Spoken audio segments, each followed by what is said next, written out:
C'est l'heure du décryptage de Jérôme Evelynchenko. On a eu envie de s'intéresser aux relations que vous entretenez avec les médias, des relations un peu compliquées parfois, Jérôme, c'est le moins qu'on puisse dire. Oui, quand vous faites la une des médias, Arthur, c'est souvent à l'insu de votre plein gré. La presse vous demande rarement votre avis avant de s'intéresser à vos amours ou à votre état de santé. Quand vous partez au fin fond de la Cordillère des Andes avec Frédéric Lopez pour tourner Rendez-vous en terre inconnue, vous pensez qu'on va vous laisser un peu tranquille. Eh bien non, dès votre descente d'avion, on vient vous parler d'un autre voyage un peu moins exotique, un voyage au Luxembourg. Plus récemment, quand vous animez et quand vous produisez votre grand show de magie, diversion sur TF1, un quotidien mène l'enquête et prétend que vous piquez les numéros de David Copperfield. Arthur, vous faites polémique et souvent, très souvent, en guise de réponse, vous adoptez la stratégie du silence ou du service minimum. C'est vrai, généralement, vous répondez pas en polémique. Mais quand c'est des conneries, qu'est-ce que vous voulez que je réponde ? Et à un moment, je vais pas répondre. J'ai jamais piqué un numéro de magie. Enfin, je vais pas rentrer dans le détail.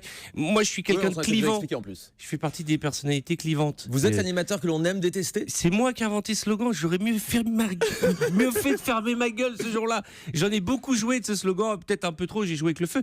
Mais quand on est clivant, c'est bien. Ça permet de tracer son chemin et de rester plus longtemps. Et Arthur, on le retrouve souvent aussi dans les sondages publiés dans la presse télé, Jérôme. Ah oui. Oui, en décembre dernier, selon TV Magazine, Arthur, vous pointiez à la 43e place du classement des animateurs préférés des Français, entre Sandrine Quétier et Coé, loin, très loin derrière Michel Simès ou Nagui. En janvier, c'est Télé Loisirs qui prétend que 79% des personnes interrogées pensent qu'on vous voit trop, que vous êtes trop exposé sur TF1.